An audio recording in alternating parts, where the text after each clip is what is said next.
Probably the most second common question we get here at Midwest Mountaineering and Footwear is whether to go with waterproof or non-waterproof footwear.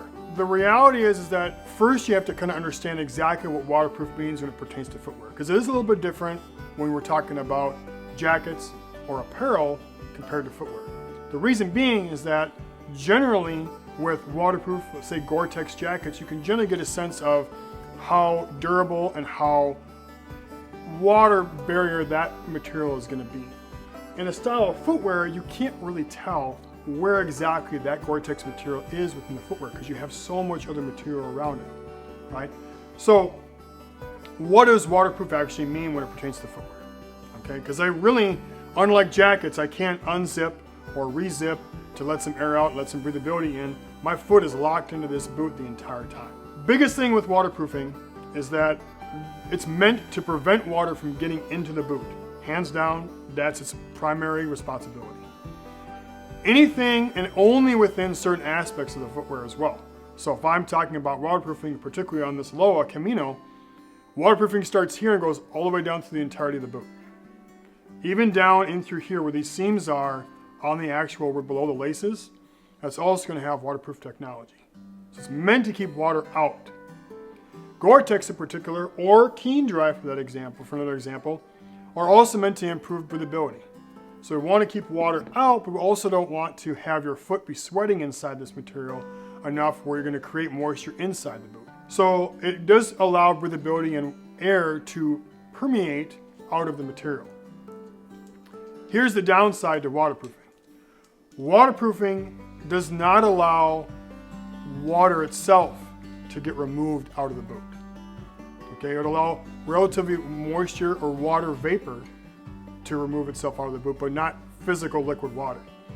So another question to ask of whether I should go waterproof or non-waterproof is, where am I going to be hiking the most? What terrain am I going to be hiking? What's the climate going to be like? Okay, if we're hiking in the desert or relative desert, let's say we're hiking in Utah or somewhere in the Southwest, and occasionally I might have to cross a river or a creek. But primarily about 90% of the time, I'm going to be hiking in relatively dry areas. In that particular case, going with a non-waterproof boot is way more effective than going with a waterproof boot. Here's why. One, 80% or 90% of the time you're going to be hiking, you're not going to be in water. And you're not going to be hiking enough. We're going to be brushing up against things. You're going to create your foot or make your foot get wet. So you don't need that constant protection in waterproofing. Also, non-waterproof boots, like the Sawtooth, allow way more breathability from inside the shoe to outside, and, believe it or not, a little bit more draining, which means if I do get water inside of this, it's going to drain out much easier than if I wore a waterproof boot. So if I'm occasionally walking across a creek or river in a relatively high temperature climate area that's relatively dry, going with a non-waterproof boot is way more effective because I'm going to have the breathability, I'm going to have the drainage, and again, I'm not walking in constant moisture. Now let's take the other extreme. Let's say I'm going to be walking somewhere in Seattle or in Washington State, where I'm in the upper Northwest, where it's constant moisture, even in the summer. The height of July, there's still moisture on everything. You get that heavy dew, you get the ferns you're walking by, and you get water on your feet all the time. That's an example of where footwear comes in handy, or waterproof footwear comes in handy. Because there, I'm constantly getting moisture and water brushing up against my footwear all the time.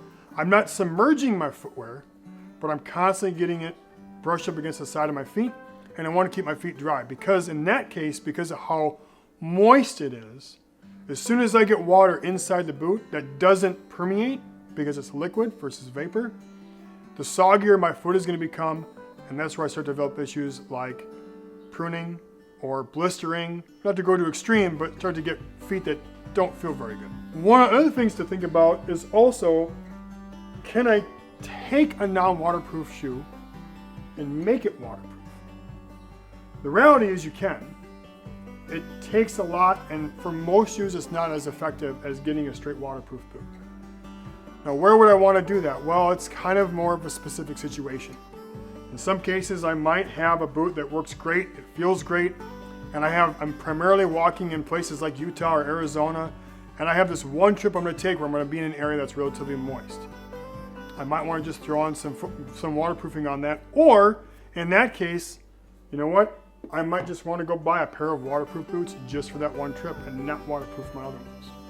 So it becomes a real specific situation where you might want to waterproof your existing non-waterproof boots, but it's not ideal.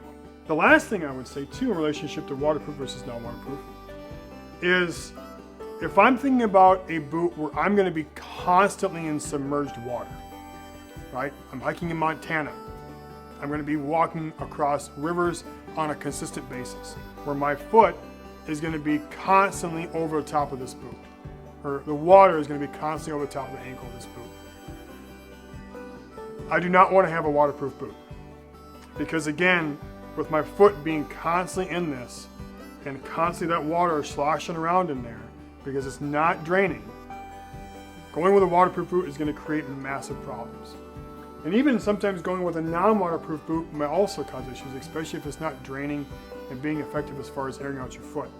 A lot of times if you're going to be in an area where you are going to be constantly walking in water, getting a boot that's hiking but also actually has a significant amount of draining capabilities. There's a number of brands out there, NRS, Chota, Danner, that make really solid draining, almost wading boots that allow you to have really significant control and stability and protection on the shoe itself to hike in.